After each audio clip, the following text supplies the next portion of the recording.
آپ کو حیرت ہوگی، کچھ لوگ یہ دعویٰ کرتے ہیں کہ رجم قرآن مجید سے ثابت ہے، یعنی کسی شخص کی ایک مرتبہ شادی ہو گئی، اب اگر وہ زنا کرے تو اس کی سزا 100 کوڑے نہیں ہے جو سورہ نور کی دوسری آیت میں بیان ہوا ہے، بلکہ اس کی سزا رجم ہے، اسے سنسار کیا جائے، اور یہ حکم قرآن مجید میں موجود ہے۔ حالانکہ ہم قرآن پڑھتے ہیں شروع سے آخر تک، کہیں بھی ہمیں ایسا حکم نہیں ملتا، تو یہ حکم قرآن مجید میں کہاں پر ہے، کس جگہ ہے؟ وہ کہتے ہیں کہ نہیں، دیکھیں اصل میں بات یہ ہے کہ اللہ تعالیٰ نے ایک آیت نازل کی تھی جس میں یہ حکم موجود تھا کہ شادی شدہ اگر زنا کرے تو اسے رجم کر دو، لیکن پھر ایسا ہوا کہ وہ آیت قرآن مجید سے اس کے الفاظ نکال دیے گئے، اس کے الفاظ منسوخ کر دیے گئے، اللہ تعالیٰ نے وہ الفاظ واپس لے لیے، لیکن ان الفاظ کے ذریعے جو حکم دیا تھا وہ حکم موجود رہا، حکم باقی رہا، لیکن وہ الفاظ قرآن سے نکال دیے گئے۔ اچھا، آپ کو کیسے پتہ چلا کہ بھی ایسا بھی ہوا تھا؟ ایک آیت نازل ہوئی تھی، اس میں ایک حکم تھا، وہ حکم تو باقی رہ گیا لیکن وہ الفاظ اللہ تعالیٰ نے قرآن مجید سے نکال دیے، تو یہ آپ کو کیسے پتہ چلا؟ وہ کہتے ہیں کہ دیکھیں اس کے لیے بخاری کی ایک روایت ہے، قال ان اللہ بعث محمدا بالحق، عمر رضی اللہ عنہ نے فرمایا کہ اللہ تعالیٰ نے محمد صلی اللہ علیہ وسلم کو حق کے ساتھ بھیجا، وانزل علیہ الکتاب، اور ان پر کتاب نازل کی، فکان فیما انزل آیت الرجم، تو جو کچھ نازل کیا گیا اس میں رجم کی آیت بھی تھی۔ تو یہ روایت ہے، اس سے ہمیں پتہ چلتا ہے کہ ایسا ہوا تھا۔ دیکھیں سب سے پہلی بات تو یہ ہے کہ یہ دعویٰ کہ ایک آیت نازل ہوئی تھی اس میں شادی شدہ کو رجم کا حکم تھا، پھر وہ حکم ابھی بھی باقی ہے، یہ دعویٰ صحیح سند کے ساتھ صرف حضرت عمر رضی اللہ عنہ کی طرف منسوب ہے، ان کے علاوہ کسی صحابی کی طرف صحیح سند کے ساتھ یہ دعویٰ منسوب نہیں ہے، ٹھیک ہے؟ اچھا، اس کے بعد دیکھیے ہم اور بھی روایات دیکھ لیتے ہیں نا اسی حوالے سے۔ مسند احمد میں یہ روایت ہے، ان عمر بن الخطاب خطب الناس، عمر رضی اللہ عنہ نے لوگوں کو خطبہ دیا، فسمعه یقول، اور یہ فرما رہے تھے، الا وان اناسا یقولون ما بعد الرجم فی کتاب اللہ الجلد، غور سے سنو، بے شک کچھ لوگ کہتے ہیں کہ رجم کا کیا مطلب ہے، قرآن مجید میں تو صرف زنا کی سزا کوڑے بیان ہوئے ہیں نا، سورہ نور کی دوسری آیت، الزانیۃ والزانی فاجلدوا کل واحد منہما مئۃ جلدہ، زنا کرنے والی عورت ہو یا زنا کرنے والا مرد، دونوں میں سے ہر ایک کو 100 کوڑے لگاؤ۔ تو قرآن مجید میں تو صرف کوڑوں کا ذکر ہے، تو یہ رجم کہاں سے آ گیا؟ کچھ لوگ یہ کہتے ہیں۔ اچھا، اس بات کو یاد رکھیے گا، آگے چل کر جب ہم بات کریں گے کہ رجم پر جو اجماع کا دعویٰ کیا جاتا ہے، جی پوری امت متفق ہے، شروع سے آخر تک سب کا اتفاق ہے، حالانکہ حضرت عمر کے زمانے میں کچھ لوگ کہہ رہے ہیں کہ رجم کہاں سے آ گیا بھائی، قرآن مجید میں تو صرف زنا کی سزا کوڑے بیان ہوئے نا، تو رجم کہاں سے آ گیا؟ اور اب یہ کہنا کہ جنہیں پوری امت شروع سے آخر تک متفق ہے، سب کا اتفاق ہے، سب کا اجماع ہو گیا، تو یہ بات وہاں پر بھی کام آئے گی۔ اچھا، وقد رجم رسول اللہ صلی اللہ علیہ وسلم ورجمنا بعدہ، اور اللہ کے رسول صلی اللہ علیہ وسلم نے رجم کیا اور آپ صلی اللہ علیہ وسلم کے بعد ہم نے بھی رجم کیا۔ اچھا، یہ جو جملہ ہے کہ آپ صلی اللہ علیہ وسلم نے رجم کیا، اس جملے پر ہم اگلے سبق میں بات کریں گے کہ رجم حدیث سے ثابت ہے یا نہیں، سنت سے ثابت ہے یا نہیں، اگلے سبق میں بات کریں گے۔ ابھی اس جملے کو یہیں رہنے دیتے ہیں، ترتیب سے بات کریں گے نا، ایسے سب باتوں کو مکس کر دیں کھچڑی پک جائے گی۔ جیسے ہم نے پچھلے سبق میں بات کی تھی کہ چند دلائل ذکر کیے تھے کہ رجم ہمارے دین میں نہیں ہے، اس پر قرآن مجید سے اور احادیث سے چند دلائل دیے تھے، اور ابھی ہم بات کر رہے ہیں کہ رجم کے بارے میں جو یہ دعویٰ کیا جاتا ہے کہ جی قرآن سے ثابت ہے، ابھی ہم اس موضوع پر بات کر رہے ہیں نا، ابھی اپنے موضوع پر رہتے ہیں، اگلے سبق میں ہم اس پر بات کریں گے، اس جملے پر بات کریں گے، ضرور کریں گے، لیکن اگلے سبق میں ترتیب سے۔ اچھا، وَلَوْلَا أَن يَقُولَ قَائِلُونَ أَوْ يَتَكَلَّمَ مُتَكَلِّمُونَ، اور اگر یہ بات نہ ہو کہ کہنے والے کہیں گے عمر نے اللہ کی کتاب میں ایسی بات کا اضافہ کر دیا، مَا لَيْسَ مِنْهُ، أَنَّ عُمَرَ زَادَ فِي كِتَابِ اللَّهِ مَا لَيْسَ مِنْهُ، جو اس میں نہیں ہے، تو لَأَثْبَتُّهَا كَمَا نَزَلَتْ، میں اس کو قرآن مجید میں درج کر دیتا جیسے وہ نازل ہوئی تھی۔ لولا ان یقول قائلون او یتکلم متکلمون، اگر یہ بات نہ ہوتی کہ کہنے والے کہیں گے ان عمر زاد فی کتاب اللہ ما لیس منہ، عمر نے اللہ کی کتاب میں ایسی بات کا اضافہ کر دیا جو اللہ کی کتاب میں نہیں ہے، لاثبتها کما نزلت، تو میں اس آیت کو درج کر دیتا قرآن میں جیسے کہ وہ نازل ہوئی تھی۔ ٹھیک ہے، ابھی بھی تو روایت ہے، صحیح مسند احمد میں موجود ہے۔ اچھا، ہمارا اس پر یہ سوال ہے کہ جب وہ الفاظ منسوخ ہو گئے، اللہ تعالیٰ نے وہ الفاظ قرآن سے نکال دیے، تو حضرت عمر یہ ارادہ کیسے کر سکتے ہیں کہ لوگوں کا خوف نہ ہوتا تو میں آیت کو درج کر دیتا قرآن میں؟ یعنی بھئی اس آیت کو، وہ جو الفاظ ہیں ان کو قرآن میں درج کرنا، جن کو اللہ تعالیٰ نے نہیں آپ کے بقول نکال دیا قرآن سے، لیکن دوبارہ قرآن میں ایڈ کر دینا، یہ جائز ہے کہ ناجائز ہے؟ اگر ناجائز ہے تو پھر حضرت عمر یہ کیوں کہہ رہے ہیں؟ لوگوں کا ڈرنا ہوتا نا، لوگوں کا خوف نہ ہوتا، لوگ یہ نہ کہتے کہ عمر نے اللہ کی کتاب میں اضافہ کر دیا تو میں درج کر دیتا. یعنی ایک ناجائز کام کا ارادہ کر رہے ہیں، ایک ناجائز کام کی تمنا کر رہے ہیں حضرت عمر اس روایت کے مطابق. ٹھیک ہے، ہمارے نزدیک یہ حضرت عمر کی طرف منسوب ہے یہ باتیں. حضرت عمر کی شان بہت بلند ہے اور بری ہے ان باتوں سے. ٹھیک ہے، ہم ان کے بارے میں ایسا عقیدہ نہیں رکھتے، لیکن بہرحال روایتیں تو موجود ہیں نا. اب اگر وہ آپ بخاری والی روایت مانتے ہیں تو پھر ہم اور بھی روایتیں موجود ہیں جو ہم آپ کو دکھاتے ہیں. سب یہ جو اعتراض ہوں گے وہ پھر آپ کو جواب دینا پڑے گا نا. یہ آپ کا دعویٰ ہے تو اس پر جو اعتراض ہوتا ہے وہ آپ کی ذمہ داری ہے. ہمارا سوال یہ ہے کہ حضرت عمر جو یہ کہہ رہے ہیں کہ جی اگر لوگوں کا خوف نہ ہوتا، لوگ کہیں گے عمر نے اللہ کی کتاب میں اضافہ کر دیا، جو چیز اللہ کی کتاب میں نہیں ہے وہ اللہ کی کتاب میں ڈال دی عمر نے، تو میں اس آیت کو درج کر دیتا. اب جو الفاظ اللہ تعالیٰ نے قرآن مجید سے نکال دیے ان کو واپس قرآن میں ایڈ کرنا، یہ جائز ہے یا ناجائز ہے؟ جائز تھا یا ناجائز تھا؟ بھئی اگر ناجائز ہے تو کیا حضرت عمر ایک ناجائز کام کی تمنا کر رہے ہیں؟ ایک ناجائز کام کی تمنا کر رہے ہیں کہ لوگوں کا خطرہ نہ ہوتا تو میں کر دیتا. ٹھیک ہے، اچھا یہ تو ہو گیا. اچھا اس کے بعد دیکھیں، یہ جو ہے نا اس پر نا حضرت عمر کو خود بھی اعتراض ہے. حضرت عمر خود اس سے مطمئن نہیں ہے ان روایات کے بقول. ٹھیک ہے، حضرت عمر خود اس سے مطمئن نہیں ہے. ابھی آج آپ کہیں گے جی ہم کوئی نئے نہیں ہیں اعتراض کرنے والے، ہم کوئی نئے اٹھ کے نہیں آ گئے. یہ جن سے آپ نے ثابت کیا نا کہ جی یہ آیت نازل ہوئی تھی پھر الفاظ منسوخ ہو گئے حکم باقی ہے، ان کو خود اس پر تسلی نہیں ہے. انہی روایات کے بقول جو آپ پیش کرتے ہیں وہ خود اس پر مطمئن نہیں ہے. دیکھیں مسند احمد کی یہ روایت ہے، کان ابن العاص و زید بن ثابت یکتبان المصاحف. ابن عاص رضی اللہ عنہ اور زید بن ثابت رضی اللہ عنہ مصاحف قرآنی لکھنے پر مامور تھے، یعنی قرآن مجید لکھ رہے تھے. تو فمروا علی هذه الآیت، تو لکھتے لکھتے جب وہ اس آیت پر پہنچے نا، یہی وہ آیت رجم، فقال زید بن ثابت سمعت رسول اللہ صلی اللہ علیہ وسلم یقول، تو زید بن ثابت رضی اللہ عنہ نے فرمایا کہ میں نے اللہ کے رسول صلی اللہ علیہ وسلم کو یہ فرماتے ہوئے سنا ہے. آپ یہ فرما رہے تھے الشیخ والشیخۃ اذا زنیا فرجموہما البتۃ، جب کوئی بوڑھا یا بوڑھی بدکاری کریں تو بہرحال انہیں رجم کرو. اچھا فقال عمر، اب یہ دھیان سے سنیے گا، فقال عمر، تو عمر رضی اللہ عنہ نے فرمایا لما انزلت هذه، جب یہ آیت نازل ہوئی تھی نا، اتیت رسول اللہ صلی اللہ علیہ وسلم، تو میں اللہ کے رسول صلی اللہ علیہ وسلم کی خدمت میں حاضر ہوا. فقال اکتبنیہا، تو فقلت اکتبنیہا، تو میں نے کہا، میں نے عرض کی کہ مجھے یہ آیت لکھوا دیجیے. میں نے اللہ کے رسول سے عرض کی کہ اللہ کے رسول مجھے یہ آیت لکھوا دیں. قال شعبۃ فکأنہ کرہہ ذلک، حضرت عمر کہتے ہیں کہ گویا آپ صلی اللہ علیہ وسلم نے اسے پسند نہیں کیا. شعبہ کی روایت میں یہاں پر یہ بھی ذکر ہے فکأنہ کرہہ ذلک، تو گویا کہ آپ صلی اللہ علیہ وسلم نے اسے پسند نہیں کیا، گویا کہ آپ صلی اللہ علیہ وسلم نے اس کو پسند نہیں کیا کہ آیت لکھی جائے. پھر فقال عمر، پھر حضرت عمر نے مزید فرمایا الا ترى، کیا تم دیکھتے نہیں ہو، مطلب کیا تم یہ نہیں سمجھتے کہ ان الشیخ اذا لم یحسن، جو بوڑھا شخص ہے اگر وہ شادی شدہ نہ ہو، جلیدہ، تو اس کو بھی کوڑے مارے جائیں گے. وان الشاب، اور جو جوان ہیں، اذا زنا وقد احسن، وہ اگر زنا کرے اور شادی شدہ ہو تو رجم، اس کو رجم کیا جائے گا. مطلب کنفیوزنگ ہے نا. کنفیوزنگ کیا ہے کہ یہ جو آیت رجم ہے کہ جی الشیخ والشیخۃ اذا زنیا فرجموہما البتۃ، بوڑھا شخص یا بوڑھی عورت اگر زنا کریں تو بہرحال انہیں رجم کر دو. اس پر حضرت عمر کو یہ اعتراض ہے. حضرت عمر اس معاملے میں کنفیوز نظر آتے ہیں کہ بھائی بوڑھے کی بات کہاں سے آ گئی، بات تو شادی شدہ کی ہے. یعنی بوڑھا بندہ بھی اگر شادی شدہ نہیں ہے تو رجم تو نہیں کیا جائے گا نا، اس کو تو کوڑے مارے جاتے ہیں. اور جوان بھی اگر شادی شدہ ہو تو اس کو رجم کر دیا جاتا ہے، کوڑے تو نہیں مارے جاتے.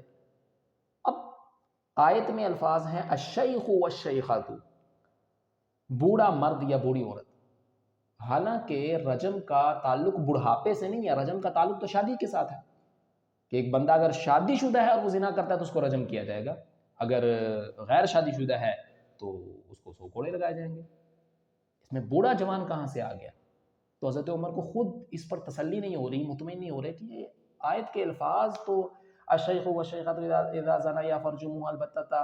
آیت کے الفاظ تو الشیخ والشیخۃ، بوڑھا مرد بوڑھی عورت، حالانکہ رجم کا تعلق تو بڑھاپے کے ساتھ ہے ہی نہیں ہے۔ تو مطلب وہ ان کو خود سمجھ نہیں آ رہی اس روایت کے بقول، ٹھیک ہے، حضرت عمر رضی اللہ عنہ کی طرف جو یہ باتیں منسوب ہیں، معاذ اللہ وہ ان سے بری ہیں، ٹھیک ہے، لیکن یہ جو باتیں ان کی طرف منسوب ہیں تو ان ساری روایتوں کے مطابق تو حضرت عمر خود اس پر ان کو اطمینان نہیں ہے، وہ خود پریشان ہے کہ جی یہ آیت میں کیا بات ہو رہی ہے، اور یہ بات بڑھاپے کے ساتھ تو تعلق ہی نہیں ہے رجم کا۔ اچھا اس وجہ سے پھر جو ہے نا وہ آیت، یعنی وہ سمجھتے ہیں کہ اس وجہ سے پھر وہ الفاظ جو ہے نا قرآن سے نکال دیے گئے۔ اور دیکھیے کہ یہ بات واقعی یعنی بہت بڑا اعتراض ہے، بہت بڑا اعتراض ہے کہ بھائی قرآن مجید صاف صاف عربی زبان میں نازل ہوا ہے نا، جیسا کہ سورہ شعراء کی آیات دیکھیے، وَإِنَّهُ لَتَنزِيلُ رَبِّ الْعَالَمِينَ، اور بے شک یہ قرآن یقیناً تمام جہانوں کے پروردگار کا نازل کردہ ہے، نزل بہ الروح الامین، روح امین یعنی جبریل اسے لے کر اترے ہیں، علی قلبک لتکون من المنذرین، آپ کے دل پر تاکہ آپ خبردار کرنے والوں میں سے ہوں، بلسان عربی مبین، نہایت صاف عربی زبان میں۔ قرآن کا یہ دعویٰ ہے کہ وہ نہایت صاف عربی زبان میں ہے۔ اب ایک طرف آپ کہتے ہیں کہ یہ قرآن کی آیت تھی، الشیخ والشیخۃ اذا زنیا فرجموهما البتۃ، یعنی حکم ابھی بھی باقی ہے، الفاظ اگرچہ اللہ تعالیٰ نے نکال دیے قرآن سے، یعنی قرآن کے طور پر نازل تو ہوا نا یہ جملہ، قرآن کے طور پر بطور آیت نازل تو ہوا نا یہ جملہ آپ کے بقول۔ اب ہمیں سمجھائیں کہ بھائی عربی زبان میں لفظ شیخ کا معنی شادی شدہ کہاں ہوتا ہے؟ پورے قرآن میں اس کی کوئی ایک مثال نہیں ہے، حدیث میں پورے ذخیرہ حدیث میں اس کی کوئی ایک مثال نہیں ہے، ذخیرہ لغت میں عربی کی جتنی کتابیں اس دنیا میں موجود ہیں کہیں سے ہمیں کوئی ایک مثال دکھا دیں کہ لفظ شیخ بمعنی شادی شدہ ہو، لفظ شیخ کا معنی شادی شدہ ہو۔ موجودہ زمانے میں عرب ممالک میں کہیں پر لفظ شیخ کا معنی شادی شدہ کیا جاتا ہو کہ جی یعنی شادی شدہ کو شیخ بولا جاتا ہو، شیخ بول کر شادی شدہ جو ہے مراد لیا جاتا ہو، کوئی ایک مثال نہیں ہے، قرآن میں نہیں، حدیث میں نہیں، فقہ کی کتابوں میں نہیں، کہیں بھی نہیں۔ یہ کیا بات ہوئی؟ قرآن کا دعویٰ ہے کہ وہ صاف صاف عربی زبان میں ہے، اور آپ کہتے ہیں کہ یہ جملہ الشیخ والشیخۃ اذا زنیا فرجموهما البتۃ یہ آیت نازل ہوئی تھی، یہ جملہ بطور قرآن نازل ہوا تھا، اور لیکن یہاں پر اس میں الشیخ سے مراد یعنی بوڑھے شخص سے مراد شادی شدہ مرد ہے، اور بوڑھی عورت سے مراد شادی شدہ عورت ہے، اور حالانکہ ہمیں کہیں اس کی مثال نہیں ملتی کہ شیخ سے مراد شادی شدہ ہو، یعنی بوڑھے کا مطلب شادی شدہ ہو اور بڑھیا کا مطلب شادی شدہ ہو، بوڑھے کا مطلب شادی شدہ ہوتا ہے اور بڑھیا کا مطلب شادی شدہ ہوتا ہے، یہ بات کہاں سے آ گئی؟ تو قرآن مجید کے بھی خلاف ہے، ٹھیک ہے، یہ جو قرآن کا دعویٰ ہے بلسان عربی مبین کہ قرآن واضح عربی زبان میں ہے، یہ اس کے بھی خلاف ہے، اور یہی حضرت عمر کو اعتراض ہے، حضرت عمر بھی اسی وجہ سے پریشان ہے کہ بھائی آیت میں شیخ و شیخہ تو لکھا ہوا ہے، ٹھیک ہے، اور حالانکہ رجم کا تعلق تو شادی شدہ کے ساتھ ہے، بڑھاپے کے ساتھ ہے ہی نہیں ہے، سیم یہی اشکال حضرت عمر کو بھی ہے، ٹھیک ہے، اور یہ بہت بڑا اعتراض ہے۔ اچھا اس کے بعد دیکھیے کہ عربی میں اس کی کوئی مثال نہیں ملتی نا، تو بلسان العربی مبین کے بھی خلاف ہے، اور پھر قرآن کے اسلوب کے بھی خلاف ہے، قرآن کے اسلوب کے بھی خلاف ہے۔ دیکھیے اسلوب کیا ہے قرآن مجید کا، سورہ نور کی آیت نمبر 2 دیکھیے، الزانیۃ والزانی فاجلدوا کل واحد منہما مئۃ جلدہ، زانی عورت ہو یا زانی مرد، ٹھیک ہے، جب ان کا جرم ثابت ہو جائے تو دونوں میں سے ہر ایک کو 100 کوڑے مارو۔ اچھا یہاں پر دیکھیے الزانیۃ زنا کرنے والی عورت، اس کا ذکر پہلے ہے، والزانی اور زنا کرنے والا مرد اس کا ذکر بعد میں ہے، ٹھیک ہے۔ اچھا اب اس پر آپ دیکھیں گے کہ بڑے آپ کو نکات ملیں گے، مختلف تفاسیر کی کتابیں آپ دیکھیے، حکمت بیان ہوگی کہ بھئی عورت کا ذکر پہلے کیوں کیا، مرد کا ذکر بعد میں کیوں کیا، وہ بالکل ٹھیک ہے۔ مثلا دیکھیے کہ امام قرطبی کی تفسیر ہے، اس میں وہ کہتے ہیں الجامع لاحکام القرآن، یہ امام قرطبی کی ہے۔ دیکھیں قرآن کا اسلوب، اچھا وہ جو آیا تھا نا الشیخ والشیخۃ، وہ اس اسلوب کے بھی خلاف ہے، پہلے ہم یہ اسلوب دیکھ لیتے ہیں۔ امام قرطبی لکھتے ہیں قدمت الزانیۃ، زنا کرنے والی عورت یعنی زانیہ عورت کا ذکر پہلے کیا گیا فی الآیت آیت میں، من حیث کان فی ذلک الزمان زنا النساء فحش، اس لیے کہ اس زمانے میں عورتوں کا زانی ہونا یہ مطلب بہت فحش اور یہ عام بات تھی، یعنی زیادہ یعنی عورتوں میں یہ بات پائی جاتی تھی، وکان لإیماء العرب وبغاء الوقت رایات وكنا مهاجرات بذلك وقيل لأن الزنا في النساء أعر وهو لأجل الحبل أضر. وقیل اور یہ کہا گیا کہ لأن الزنا زنا جو ہے فی النساء اعر عورتوں کے حق میں زیادہ عار کی بات ہے، عورتوں کے حق میں زیادہ عار کی بات ہے، وهو لأجل الحبل اضر اور حمل کی وجہ سے یہ زیادہ نقصان دہ بھی ہے، یعنی اگر مرد زنا کرتا ہے عورت زنا کرتی ہے اور حمل ہو جاتا ہے عورت کو تو اس کے لیے تو زیادہ مصیبت ہے نا عورت کے لیے، مرد کے لیے تو کوئی یعنی دنیاوی لحاظ سے ایسا یعنی حمل کا جو بوجھ ہے، حمل کا جو مسئلے سارے وہ مرد نے تھوڑی برداشت کرنے ہیں زنا کے معاملے میں. اب مرد تو فرق ہو گیا نا، اب جو آگے کے معاملات ہیں حمل کے اور اس کے بعد کے سارے جو وہ سب تو عورت برداشت کرے گی نا، وہ تو مصیبت عورت کے لیے. تو لأن الزنا فی النساء اعر عورت کے لیے عورتوں کے معاملے میں زیادہ عار کی بات ہے، یعنی اللہ تعالیٰ نے عورتوں میں حیا رکھی ہے اور تو زیادہ قبیح بات ہے، زیادہ بری بات ہے، زیادہ عار کی بات ہے اور عار کی بات ہے عورت کے معاملے میں نا. اور وهو لأجل الحبل اضر اور حمل کے وجہ سے ہی زیادہ نقصان دہ بھی ہے، ٹھیک ہے. اور باقی پھر اور بھی انہوں نے وقیل لأن الشهوة في المرأة أكثر وعليها أغلب فصدرها تغليظا لتردع شهوتها. اور یہ بھی کہا گیا ہے کہ شہوت عورت میں زیادہ ہوتی ہے اور اس لیے اس کا ذکر پہلے کیا تاکہ وہ باز آ جائے. اور وَإِن كَانَ قَدْ رُكِّبَ فِيهَا حَيَاءٌ لَكِنَّهَا إِذَا زَنَتْ ذَهَبَ الْحَيَاءُ كُلُّهُ. حالانکہ اللہ تعالیٰ نے عورت میں حیا رکھی ہے لیکن اگر وہ ایک مرتبہ زنا ہو جائے تو حیا ساری کی ساری چلی جاتی ہے، ختم ہو جاتی ہے. اور فَإِنْ وَأَيْضًا اور اسی طرح فَإِنَّ الْعَارَ بِالنِّسَاءِ أَلْحَقُ إِذْ موضوعهن الحجب والصيانة فقدم ذكرهن تغليظا واهتماما. عورتوں کے معاملے میں تو یعنی پردے کا اہتمام ہے اور پاک دامنی کا اور ان کو یعنی محفوظ رکھنے کا. تو یعنی حیا ایک عورت کا شعار ہوتا ہے، تو اگر وہ عورت زنا کرے تو یہ ساری باتیں ٹھیک ہے. اچھا الزانیہ تو زنا کرنے والی عورت کا ذکر پہلے ہے، ٹھیک ہے. اسی طرح یہ بات جو ہے نا امام بیضاوی نے تفسیر بیضاوی میں بھی لکھی ہے وَإِنَّمَا قُدِّمَ الزَّانِيَةُ اور زنا کرنے والی عورت کا ذکر پہلے کیا گیا لأن الزنا فی الأغلب يكون بتعرضها للرجل، اس لیے کہ غالب طور پر زیادہ تر ایسے ہوتا ہے کہ عورت پہل کرتی ہے، یعنی غیر کیسز الگ ہیں، یعنی زنا بالجبر جو ہے وہ ایک الگ ہے، ٹھیک ہے. یعنی رضامندی سے جو ہوتا ہے اس میں یعنی پہل جو ہے عام طور پہ عورتوں کی جانب سے ہوتی ہے، اگر وہ عورت یعنی کچھ نہ کچھ ابتدا وہیں سے ہوتی ہے وہ تو لأن الزنا فی الأغلب يكون بتعرضها للرجل، زنا جو ہے زیادہ تر عورت کی طرف سے ہوتی ہے پہل، وعرض نفسها علیہ عورت جو ہے وہ پہل کرتی ہے. اور وَلِأَنَّ مَفْسَدَتُهُ تَتَحَقَّقُ بِالْإِضَافَةِ إِلَيْهَا اور یعنی وہی جو ہے نا اگر وہ نہ چاہے اور وہ سٹینڈ لے اور نرمی نہ دکھائے تو پھر مرد کی ہمت نہیں ہوتی. تو یہ ٹھیک ہے. اچھا اسی طرح یہ آپ کو مل جائے گا بیان القرآن مولانا اشرف علی تھانوی رحمہ اللہ اور مفتی شفیع عثمانی رحمہ اللہ ان کے معرف القرآن میں آپ دیکھ لیں، غلام رسول سعیدی رحمہ اللہ تبیان القرآن میں دیکھ لیں، ٹھیک ہے. اور اسی طرح احمد یاد خان نعیمی رحمہ اللہ ان کی تفسیر نعیمی میں آپ دیکھ لیں. اسی طرح عبدالسلام پٹوی رحمہ اللہ ان کی تفسیر القرآن الکریم میں آپ دیکھ لیں. میاں محمد جمیل رحمہ اللہ ان کی تفسیر فہم القرآن میں آپ دیکھ لیں، ٹھیک ہے. یہ ساری تفاسیر آپ دیکھ لیں، آپ کو یہ یعنی ملیں گے. مختلف انہوں نے حکمتیں بیان کی ہیں، مختلف نکات بیان کیے ہیں کہ بھئی الزانیۃ والزانی، زنا کرنے والی عورت کا ذکر پہلے کیوں کیا اور مرد کا ذکر بعد میں کیوں کیا، ٹھیک. یہ تفاسیر آپ دیکھ لیں، تمام حضرات نے یہ مطلب مختلف نکات بیان کیے ہیں. سورہ النور کی آیت نمبر 2 کے تحت آپ ان تفاسیر میں دیکھ سکتے ہیں، ٹھیک ہے. اچھا لیکن یہ تو مطلب کہ بھئی زنا کرنے والی عورت کا ذکر پہلے کیوں ہے، مرد کا ذکر بعد میں کیوں ہے، اس کی حکمت یہ ہے اس کے یہ وجوہات ہیں. اچھا یہ جو ساری وجوہات بیان کی ہیں، ساری حکمتیں بیان کی ہیں، وہ ساری کی ساری یہاں پہ کہاں چل جائیں گی؟ دیکھیں الزانی تو والزانی، زنا کرنے والی عورت یا زنا کرنے والا مرد، پہلے عورت کا ذکر ہے نا. اچھا یہاں پر الشیخ والشیخۃ اذا زنیا، بوڑھا مرد اور بوڑھی عورت، یہ اسلوب کے بھی خلاف ہے، قرآن کے اسلوب کے بھی خلاف ہے. یہاں پر کیا ہے؟ بوڑھا مرد اور بوڑھی عورت، یعنی مرد کا ذکر پہلے ہو گیا، عورت کا ذکر بعد میں ہو گیا. اچھا وہ جو اتنی ساری وجوہات بیان کی تھی وہ کہاں جائیں گی ساری کی ساری؟ وہ ساری کہاں گئی؟ امام قرطبی نے، امام بیضاوی نے اور بہت ساری تفاسیر آپ دیکھ سکتے ہیں کہ عورت کا ذکر پہلے کیوں کیا زنا کے معاملے میں، مرد کا ذکر بعد میں کیا. یعنی سورہ النور میں آیت نمبر آپ کھول کر دیکھ لیجئے، سورہ النور کی آیت نمبر 2،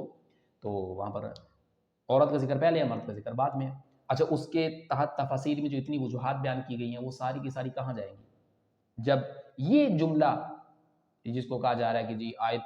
تھی پھر وہ الفاظ اللہ تعالیٰ نے واپس لے لیے، حکم باقی رہا، تو اس میں تو مرد کا ذکر پہلے ہے عورت کا ذکر بعد میں. تو اسلوب کے بھی خلاف ہے، قرآن کے اسلوب کے بھی خلاف ہے، ٹھیک ہے. وہ سارے جو وجوہات اور نکات بیان کیے ہیں وہ سارے کہاں جائیں گے پھر، کہ جو عورت کا ذکر پہلے کیوں کیا، مرد کا ذکر بعد میں کیوں ہے، اس کی یہ وجوہات وہ بالکل ٹھیک ہیں اپنی جگہ پر، یعنی بہت اچھے اچھے نکات بھی بیان کیے ہیں کہ مثلا عورت میں جو ہے نا وہ حیا زیادہ اللہ تعالیٰ نے رکھی ہے، تو اس لیے اس کا ذکر پہلے کیا کہ اس کے لیے زیادہ عار کی بات ہے، زیادہ شرم کی بات ہے، تو کیونکہ اس میں اللہ تعالیٰ نے حیا رکھی ہے اور پاک دامنی. اور تو اب یہاں پر یہ جو جملہ ہے جس کے بارے میں دعویٰ کیا جا رہا ہے کہ جی آیت تھی، تو اس میں تو مرد کا ذکر پہلے عورت کا ذکر بعد میں، تو قرآن کے اسلوب کے بھی خلاف ہے، ٹھیک ہے. اس کے بعد دیکھیے کہ ناسخ منسوخ، ہم اس پر بھی بات کریں گے الگ سے کسی سبق میں. ناسخ منسوخ یعنی بالکل ثابت ہے، اور لیکن یہ جو قسم ہے نا کہ جی الفاظ منسوخ ہو گئے، یہ بالکل ثابت نہیں ہے کہ حکم باقی رہا، الفاظ منسوخ ہو گئے، ٹھیک ہے. اب ناسخ منسوخ کے بحث میں، اس کے سبق میں ہم اس پر بات کریں گے. بہرحال ابھی دیکھیے کہ ما ننسخ من آیت او ننسیہا، ہم جو بھی آیت منسوخ کرتے ہیں یا اسے بھلا دیتے ہیں، نأتی بخیر منہا، اس کی جگہ اس سے بہتر، او مثلہا، یا اس جیسی کوئی دوسری لے آتے ہیں. الم تعلم ان اللہ علی کل شیء قدیر، کیا تم نہیں جانتے کہ بے شک اللہ ہر چیز پر قدرت رکھتا ہے. اچھا، یہ الفاظ منسوخ کیے گئے تو ان کی جگہ کون سے الفاظ آئے بھائی؟ اس جیسے یا اس سے بہتر کون سے الفاظ آئے، یہ بھی تو ہمیں بتائیں نا. قرآن مجید میں تو ہے ما ننسخ من آیت او ننسیہا، ہم جو بھی آیت منسوخ کرتے ہیں یا اسے بھلا دیتے ہیں، نأتی بخیر منہا او مثلہا، تو اس کی جگہ اس سے بہتر یا اس جیسی کوئی دوسری آیت لاتے ہیں. اب ہمارا سوال بنتا ہے نا کہ بھائی آپ کہہ رہے ہیں کہ یہ الفاظ منسوخ کر دیے گئے، الشیخ والشیخۃ اذا زنیا فرجموہما البتۃ، تو اس کی جگہ کون سے الفاظ آئے؟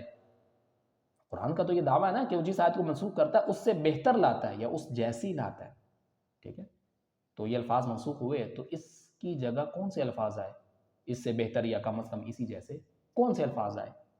ٹھیک ہے. آپ کہتے ہیں نہیں وہ اس کی جگہ تو کوئی الفاظ نہیں آئے، تو پھر یہ دعویٰ کہا جائے گا کہ ہم جو بھی آیت منسوخ کرتے ہیں اس سے بہتر یا اس جیسی لے آتے ہیں. تو لہٰذا یعنی حکم باقی رہے، الفاظ بس منسوخ کر دیے جائیں اور ان کی جگہ کوئی دوسرے الفاظ بھی نہ آئیں، تو یہ بالکل اس آیت کے بھی خلاف ہے، ٹھیک ہے. ناسخ منسوخ میں ایسا نہیں ہوتا بھائی کہ حکم باقی ہے، الفاظ اللہ تعالیٰ نے واپس لے لیے اور اس کی جگہ کوئی دوسرے الفاظ نازل بھی نہیں کیے، ٹھیک ہے. ایسا نہیں ہوتا، یہ اس آیت کے بھی خلاف ہے کہ ہم جس آیت کو منسوخ کرتے ہیں یا اسے بھلا دیتے ہیں تو اس کی جگہ اس سے بہتر یا اس جیسی کوئی آیت لے کر آتے ہیں. آپ کہتے ہیں کہ الفاظ تو منسوخ ہو گئے لیکن اس کی جگہ کوئی اس سے بہتر یا اس جیسے الفاظ نہیں آئے، تو یہ کیسے مان لیں ہم؟ قرآن مجید کے خلاف ہے سیدھے سیدھا، ٹھیک ہے. اور اسی طرح دیکھیں یہ کتاب ہے اصول الفقہ لشیخ محمد الخضری، ٹھیک ہے. یہ صفحہ نمبر 263 پر وہ لکھتے ہیں، یہ اصول فقہ کی مشہور کتاب ہے. اس میں وہ لکھتے ہیں کہ اما نسخ التلاوت مع بقاء الحکم، بہرحال نسخ التلاوت مع بقاء الحکم یعنی کسی آیت کی تلاوت منسوخ ہو لیکن حکم باقی ہو. اچھا، حکم باقی ہے لیکن تلاوت منسوخ ہو گئی، الفاظ منسوخ ہو گئے، الفاظ اللہ تعالیٰ نے قرآن مجید سے نکال دیے اور اس کی جگہ کوئی دوسرے الفاظ بھی نازل نہیں کیے اس جیسے یا اس سے بہتر، تو فقد خالف فیہ بعض المعتزلہ، تو اس میں اختلاف کیا ہے بعض معتزلہ نے، یعنی بعض معتزلہ وہ اس کو نہیں مانتے نا. وَأَجَازَهُ الْجَمْهُورُ مُحْتَجِّينَ بِأَخْبَارٍ آحَادٍ وَرَدَتْ فِي ذَلِكَ، اور جمہور اس کے قائل ہیں، یا اکثر علماء اس کے قائل ہیں اور استدلال کرتے ہیں ان اخبار آحاد سے جو اس معاملے میں یعنی غیر متواتر روایات سے جو اس بارے میں اس معاملے میں وارد ہوئی ہیں، آئی ہیں. لا يمكن ان تقوم برهانا على حصوله، حالانکہ ممکن نہیں ہے کہ وہ اس مقصد کو حاصل کرنے میں کوئی مضبوط دلیل بن سکے. وہ اخبار احاد ممکن نہیں ہے کہ وہ کوئی مضبوط دلیل بن سکے. وَأَنَا لَا أَفْهَمُ مَعْنَى الْآيَةِ أَنزَلَهَا اللَّهُ لِتُفِيدَ حُكْمًا ثُمَّ يَرْفَعُهَا مَعَ بَقَاءِ حُكْمِهَا، اور میری سمجھ سے یہ بات باہر ہے کہ کوئی آیت اللہ نے نازل کی تاکہ وہ حکم کا فائدہ دے، یعنی لوگ اس سے اللہ کا حکم معلوم کریں، پھر اس حکم کو تو باقی رکھا لیکن اس آیت کو اٹھا لیا یعنی تلاوت منسوخ کر دی. یہ بات سمجھ سے باہر ہے. لأن القرآن يقصد منه إفادة الحكم والإعجاز بنظمه، حالانکہ کیونکہ قرآن سے تو حکم پہنچانے اور اس کے نظم کو معجزہ بنانے دونوں کا ارادہ کیا گیا نا. یعنی قرآن جو ہے ایک تو یعنی حکم پہنچایا، اس کے ذریعے اللہ تعالیٰ نے اپنے احکامات پہنچائے بندوں تک، اور دوسرا اس کے الفاظ کو معجزہ بنایا. قرآن مجید جو ہے اللہ تعالیٰ نے اس کے ذریعے اپنے احکامات پہنچائے بندوں تک، اور دوسرا اس کے الفاظ کو معجزہ بنایا کہ اس کی مثل کوئی نہیں لا سکتا نا. اچھا، تو فما ہی المصلحۃ فی رفع آیۃ منہ مع بقاء حکمها، تو کیا مصلحت ہے، کیا فائدہ ہے کسی آیت کے حکم کو باقی رکھ کے اس کے الفاظ کو منسوخ کر دینا؟ حکم باقی رکھ کے آیت کو منسوخ کرنے میں کیا مصلحت ہو سکتی ہے؟ ان ذلک غیر مفہوم، اس کا کوئی مطلب ہی نہیں ہے، کوئی مطلب ہی نہیں ہے اس کا. وفی رأیی، اور میری رائے میں، انہ لیس ہناک ما یلجئنی الی القول بہ، ایسی کوئی چیز یعنی کوئی دلیل نہیں ہے جو مجھے اس بات کو اپنانے پر مجبور کر سکے. کوئی ایسی اوتھینٹک دلیل نہیں ہے اس کی بنیاد پہ میں یہ اتنی بڑی بات مان لوں کہ جی آیت اللہ نے نازل کی، حکم باقی رکھا، الفاظ کو واپس لے لیا، الفاظ قرآن سے نکال دیے لیکن حکم باقی رکھا. کوئی ایسی مضبوط دلیل نہیں ہے جو مجھے اس کو اپنانے پر، یہ بات کہنے پر مجبور کرے. ویسے بھی ہم نے ابھی پڑھا قرآن مجید کے بھی خلاف ہے، قرآن کے بھی خلاف ہے. ما ننسخ من آیۃ او ننسها نأتی بخیر منها او مثلها، ہم جس آیت کو منسوخ کرتے ہیں یا اسے بھلاتے ہیں تو اس سے بہتر یا اس جیسی لے کر آتے ہیں. اب آپ یہ کہتے ہیں جی الفاظ اللہ تعالیٰ نے واپس لے لیے، نہ اس سے بہتر الفاظ نازل کیے، نہ اس جیسے نازل کیے، قرآن کے بھی خلاف ہے. اور یہ شیخ محمد الخضری اصول فقہ مشہور کتاب ہے، اس کے مصنف ہیں، وہ بھی کہہ رہے ہیں کہ یہ اخبار احاد ہیں. اور اخبار احاد یعنی جو متواتر نہیں ہے نا، یعنی جو کسی زمانے میں ڈیپینڈ کر جاتی ہیں ایک دو بندوں پر بس. خبر واحد جو کسی زمانے میں ایک دو تین بندوں پہ ڈیپینڈ کر جاتی ہے وہ روایت بس. اب ایک دو تین بندوں پہ جو روایت ڈیپینڈ کر رہی ہے بس ان کے کہنے پہ ہم اتنی بڑی بات مان لیں کہ اللہ کے قرآن میں، اللہ کی کتاب میں ایک آیت نازل ہوئی تھی، پھر وہ حکم ابھی بھی باقی ہے لیکن وہ الفاظ ہمیں نہیں ملتے کیونکہ اللہ تعالیٰ نے وہ الفاظ واپس لے لیے. اتنی بڑی بات ہم مان لیں صرف اس روایت کی بنیاد پر جو کسی زمانے میں آ کے ایک دو بندوں پہ ڈیپینڈ کر جاتی ہے بس. اور قرآن کیا ہے؟ قرآن تو ہر زمانے میں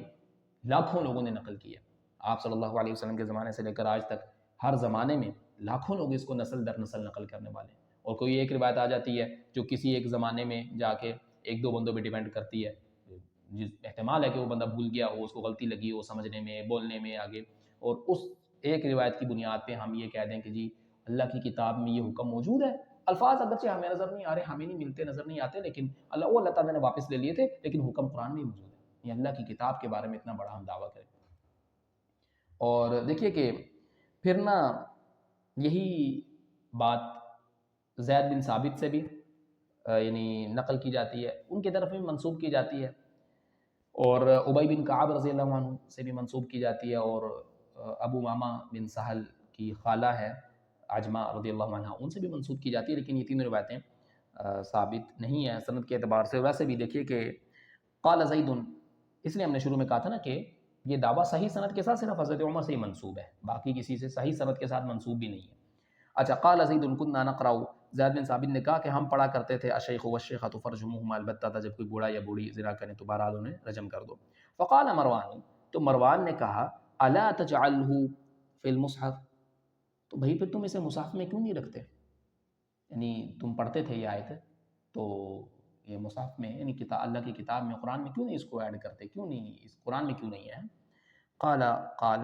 تو زید نے کہا الا تری ان الشابین الثیبین یرجمان، تم نہیں دیکھتے کہ شادی شدہ اگر نوجوان بھی زنا کرے تو اس کو بھی رجم کیا جاتا ہے. یعنی ویسے تو اس کی جو سند ہے اس میں محمد بن سیرین کے جو شیخ ہیں مجہول ہے، یعنی اس کی سند میں ایک بندہ مجہول ہے، اس کا کوئی اتا پتہ ہی نہیں ہے، کوئی ہسٹوریکل ریکارڈ نہیں ہے. ٹھیک ہے، یہ سند صحیح نہیں ہے، یہ واقعہ ثابت نہیں ہے. ٹھیک ہے، یہ جو واقعہ ہے یہ حضرت زید رضی اللہ عنہ سے یہ بات یہ ثابت نہیں ہے. اس کی سند میں ایک بندہ ہے جس کا کوئی ہسٹوریکل ریکارڈ نہیں، اس کا نام، اس کا پتہ، اس کا کچھ بھی معلوم نہیں ہے. تو ایسی روایت یعنی معتبر نہیں ہوتی نا، ایسی سند معتبر نہیں ہوتی. لیکن پھر بھی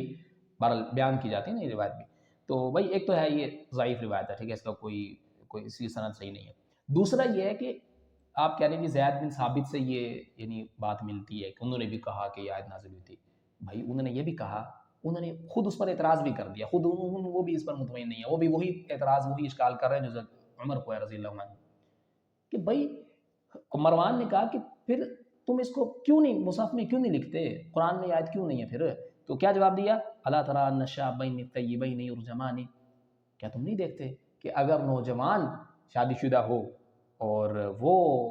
زنا کرے تو اس کو بھی رجم کیا جائے گا۔ بھئی اگر ہم یہ آیت قرآن میں لکھ دیں کہ الشیخ والشیخۃ اذا زنیا، یا بوڑھا مرد اور بوڑھی عورت اگر زنا کریں تو اس کو رجم کرو، تو پھر تو شادی شدہ جو جوان ہوں گے وہ کہیں گے ہمیں کس کھاتے میں رجم کر رہے ہو بھائی؟ یہ حکم تو یہ ہے الشیخ والشیخۃ، بوڑھا مرد اور بوڑھی عورت۔ تو میں تو بوڑھا نہیں ہوں بھائی،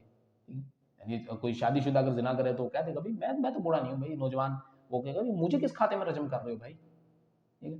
تو کیا جواب دیں گے اس کو؟ اگر یہ مطلب قرآن میں لکھ دیں تو یہ بات تو سب کے سامنے آ جائے گی نا، پھر تو لوگ اعتراض کریں گے بھائی تم تو جوان کو بھی پکڑ کے رجم کر دیتے ہو کہ جی یہ شادی شدہ اس نے زنا کر لیا ہے اس کو رجم کر دو، یہ تم جوان کو بھی پکڑ کے رجم کر دیتے ہو، تو حالانکہ حکم تو یہ ہے کہ الشیخ والشیخۃ، بوڑھا مرد یا بوڑھی عورت، ٹھیک ہے؟ تو پھر یہ تو لوگ اعتراض کریں گے نا، تو لوگ تو سوال کریں گے، تو کیا جواب دیں گے ہم؟ تو یہ حضرت زید کو بھی وہی اعتراض ہے، حضرت زید کا بھی دل مطمئن نہیں ہے اس پر، یہ روایت ثابت نہیں ہے لیکن اگر مان لے تو حضرت زید خود اس پر، یعنی ان کو بھی اس پر یہ اعتراض ہے جو حضرت عمر کو ہے، ٹھیک ہے؟ اچھا دوسرا پھر یہ ہے کہ یہ ایک روایت ہے ابی بن کعب سے، قال ابی بن کعب کم تردون سورۃ الاحزاب آیۃ، ابی بن کعب رضی اللہ عنہ نے کہا کہ تم سورہ احزاب کی کتنی آیتیں شمار کرتے ہو نا؟ قلنا 73، تو ہم نے کہا کہ 73، فقال ابی، تو ابی نے کہا كانت لتعدل سورۃ البقرۃ واطول، یہ تو سورہ بقرہ کے برابر تھی بلکہ اس سے بھی لمبی تھی، وَلَقَدْ كَانَ فِيهَا آیَةُ الرَّجْمِ الشَّيْخُ وَالشَّيْخَةُ فَارْجُمُوهُمَا الْبَتَّةَ نَكَالًا مِّنَ اللَّهِ وَاللَّهُ عَزِيزٌ حَكِيمٌ، اور اس میں آیت رجم بھی تھی، جب کوئی بوڑھا یا بوڑھی بدکاری کرے تو بہرحال انہیں رجم کرو، یہ عبرتناک سزا ہے اللہ کی طرف سے اور اللہ قوت والا حکمت والا ہے۔ اچھا ویسے تو اس میں ایک راوی ہے عاصم بن بہدلہ، ٹھیک ہے، عاصم بن ابی نجود البہدلہ، ٹھیک ہے، یہ سیء الحفظ ہے، یعنی اس کا حافظہ کمزور تھا حدیث کے معاملے میں، سیء الحفظ فی الحدیث، حدیث کے معاملے میں اس کا حافظہ کمزور تھا، ٹھیک ہے؟ تو ویسے یہ سند صحیح نہیں ہے، یہ سند ثابت نہیں ہے، بالفرض اگر اس کو مان بھی لیں تو بھائی یہ کب کی بات ہے؟ سورہ احزاب کی، حالانکہ سورہ احزاب تو سورہ نور سے پہلے نازل ہوئی ہے، سورہ احزاب تو سورہ نور سے پورا تقریباً 1 سال پہلے نازل ہوئی ہے، ٹھیک ہے، 1 سال پہلے۔ تو پھر جو سورہ نور والی آیت ہے الزانیۃ والزانی فاجلدوا کل واحد منہما 100 جلدہ، زنا کرنے والی عورت یا زنا کرنے والا مرد دونوں میں سے ہر ایک کو 100 کوڑے لگاؤ، تو اس سے تو ویسے ہی منسوخ ہو جانی چاہیے، ٹھیک ہے؟ بھائی بعد میں تو اللہ تعالیٰ نے یعنی اگر اس روایت کو مان لیں تو یہ تو حکم پرانا حکم ہے نا، پھر یہ تو بعد میں تو نیا حکم یہ آگے کہ 100 کوڑے ہی ہیں بس، ٹھیک ہے؟ تو یہ تو سورہ احزاب تو سورہ نور سے تقریباً 1 سال پہلے نازل ہوئی ہے، ٹھیک ہے نا؟ دوسرا ویسے بھی اس روایت کی سند میں عاصم بن ابی نجود بہدلہ، حدیث کے معاملے میں ان کا حافظہ کمزور تھا، اور یہ تو 1 سال پہلے کی بات ہے، ٹھیک ہے؟ بعد میں جب یہ آیت نازل ہو گئی زانی تو وہ زانی، تو اسی پر عمل کرنا چاہیے نا کہ 100 کوڑے ہی ہے سزا بس، ٹھیک ہے؟ اور پھر تیسرا، اچھا ویسے اس میں الفاظ بھی تھوڑے زیادہ ہیں، ٹھیک ہے، نکالا من اللہ واللہ عزیز الحکیم، یہ الفاظ زیادہ ہے، ٹھیک ہے؟ اچھا دیکھیے کہ اس کے بعد ابو ماما سہل بن سعد کی جو ہے نا، ابو ماما بن سہل ان کی خالہ عن ابی امامہ بن سہل ان خالتہ اخبرتہ قالت لقد اقرأناها رسول اللہ صلی اللہ علیہ وسلم آیت الرجم، وہ کہتی ہے کہ اللہ کے رسول صلی اللہ علیہ وسلم نے ہمیں آیت رجم پڑھائی تھی، الشیخ والشیخۃ فارجموہما البتۃ بما قضیا من اللذات، جب کوئی بوڑھا یا بوڑھی بدکاری کرے تو بہرحال انہیں رجم کرو، یہ اس کے بدلے جو کچھ انہوں نے لذت حاصل کی، ٹھیک ہے؟ اچھا ویسے اس کی سند میں مروان بن عثمان ضعیف ہے، اس روایت کی سند میں ایک راوی ہے مروان بن عثمان اور وہ ضعیف ہے، لہٰذا یہ روایت بھی ثابت نہیں ہے صحیح سند کے، یعنی اس کی سند صحیح نہیں ہے۔ اور دوسرا یہ کہ بھائی یہ پھر ایک اور مسئلہ کھڑا ہو جاتا ہے کہ عمر رضی اللہ عنہ اور زید بن ثابت رضی اللہ عنہ کی روایت میں کیا ہے؟ الشیخ والشیخۃ اذا زنیا فرجموہما البتۃ، اچھا ابی بن کعب کی روایت میں کیا ہے؟ الشیخ والشیخۃ فرجموہما البتۃ نکالا من اللہ واللہ عزیز حکیم، اور ابو امامہ بن سہل کی خالہ عجمہ ان کی روایت میں کیا ہے؟ الشیخ والشیخۃ فرجموہما البتۃ بما قضیا من اللذات، کیا کریں گے اب یہاں پہ؟ یعنی آپ کو 4 یعنی لوگ ملے جن سے آپ نے یہ منسوب کی یہ بات، ٹھیک ہے؟ ان میں صحیح سند کے ساتھ تو صرف حضرت عمر سے ہی منسوب ہے نا، صحیح سند کے ساتھ تو صرف حضرت عمر سے ہی منسوب ہے، ان کے علاوہ کسی سے صحیح سند نہیں ملتی، ٹھیک ہے۔ اچھا باقی چلو جو ہے نا حضرت عمر اور حضرت زید والی روایت میں یہ الفاظ ہیں، ابی بن کعب کے الفاظ روایت میں کیا وہ سند اس کی صحیح نہیں ہے، لیکن الفاظ کا اضافہ ہے نقالا من اللہ واللہ عزیز حکیم۔ اور ابو امامہ بن سہل کی جو خالہ ہیں اجمع، ان کی جو روایت ہے اس کی سند بھی صحیح نہیں ہے، لیکن اس میں الفاظ کا اضافہ ہے بما قضیا من اللذۃ، ٹھیک ہے۔ اچھا ایک تو یہ کہ جی قرآن میں آیت نازل ہوئی تھی وہ الفاظ منسوخ ہو گئے، پھر وہ الفاظ کون سے تھے، ٹھیک ہے، یعنی جو روایتیں مل رہی ہیں، ایک روایت کہتی ہے نہیں یہ الفاظ ہے، دوسری روایت کہتی ہے نہیں یہ الفاظ بھی زیادہ تھے، ٹھیک ہے، اس میں نکال من اللہ واللہ عزیز حکیم یہ الفاظ بھی تھے، تیسری روایت کہتی ہے نہیں اس میں بما قضیا من اللذہ یہ الفاظ بھی تھے، پھر الفاظ کا بھی اختلاف موجود ہے، یعنی یہ الگ سے پھر ایک جھگڑا شروع ہو جاتا ہے، الگ سے ایک مسئلہ شروع ہو جاتا ہے کہ بھئی قرآن کی عہد کے بارے میں کہ الفاظ یہ ہیں یا یہ بھی ہیں یا یہ بھی ہیں، ٹھیک ہے، کون سے الفاظ، تو یہ بھی ایک الگ مسئلہ شروع ہو جاتا ہے، بہرحال روایتیں وہ ثابت نہیں ہیں۔ تو خلاصہ یہ ہے کہ صرف اور صرف حضرت عمر رضی اللہ عنہ سے صحیح سند کے ساتھ منسوب ہے، میں کہہ رہا ہوں منسوب ہے، ٹھیک ہے، میں یہ دعویٰ نہیں کرتا، یعنی ہم یہ نہیں کہتے کہ انہوں نے یہ کہا ہے، ٹھیک ہے، معاذ اللہ، ٹھیک ہے، کہ حضرت عمر رضی اللہ عنہ جیسی شخصیت وہ ایسی کوئی بات کریں، ٹھیک ہے، تو ان کی طرف بس یہ منسوب ہے صحیح سند کے ساتھ، ٹھیک ہے، ان کے علاوہ کسی سے منسوب بھی نہیں ہے صحیح سند کے ساتھ، باقی جو سندوں کا حال میں نے عرض کر دیا، اور پھر الفاظ کا بھی اختلاف ہے، اور کہ حضرت عمر کو خود اس پر تسلی نہیں ہے، خود اس پر وہ مطمئن نہیں ہے، ٹھیک ہے، اور وہ عربی زبان کے بھی خلاف ہے، اور پھر یہ ہے کہ قرآن کے اسلوب کے بھی خلاف ہے، ٹھیک ہے، اور جو ناسخ منسوخ سے متعلق اللہ تعالیٰ نے جو یعنی ایک فیصلہ بیان کیا ما ننسخ من آیت او ننسیھا نأتی بخیر منھا او مثلھا، ہم کوئی آیت منسوخ کرتے ہیں یا بھلا دیتے ہیں تو اس سے بہتر یا اس جیسی لے آتے ہیں، اس کے بھی خلاف ہے کہ بھی الفاظ تو اللہ تعالیٰ نے واپس اٹھا لیے لیکن اس سے بہتر یا اس جیسے الفاظ دوسرے نازل ہی نہیں کیے، تو اعتراض در اعتراض ہیں اس پر، یعنی کیسے ہم مان لیں کہ یہ قرآن میں حکم موجود ہے رجم کا، کیسے مان لیں، یہ قرآن کے اسلوب کے بھی خلاف ہے، عربی زبان کے بھی خلاف ہے، ٹھیک ہے، جو اللہ تعالیٰ نے ناسخ منسوخ کا قانون بیان کیا اس کے بھی خلاف ہے، اور خود حضرت عمر کو بھی اس پر اعتراض ہے، آپ کہتے ہیں کہ جی یہ ہمیں حضرت عمر نے بتایا ہے، بھئی انہوں نے بتایا ہے تو انہوں نے جو اعتراض کیا اس اعتراض کا جواب بھی تو تلاش کریں نا، خود ان کو تسلی نہیں ہے، خود یعنی صرف حضرت عمر اکیلے ہیں جن کی طرف یہ بات منسوب ہے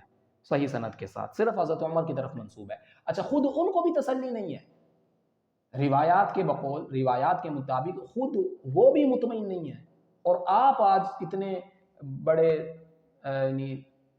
دعوے کر رہے ہیں کہ جی اللہ کے قرآن میں یہ حکم موجود ہے، قرآن سے ثابت ہے، اللہ کی کتاب سے ثابت ہے، یعنی آپ مکمل آپ کو یقین ہے، خود جنہوں نے آپ کو بتایا یعنی جن کی طرف یہ منسوب ہے یہ بات، خود ان کو اعتراض ہے، خود ان کو تسلی نہیں ہے، خود وہ مطمئن نہیں ہے، اور آپ 1400 سال کے بعد آپ آج بڑے مطمئن ہیں کہ ہاں جی اللہ کے قرآن میں یہ حکم موجود ہے، اللہ کے قرآن سے یہ حکم ثابت ہے، کیسی بات ہے؟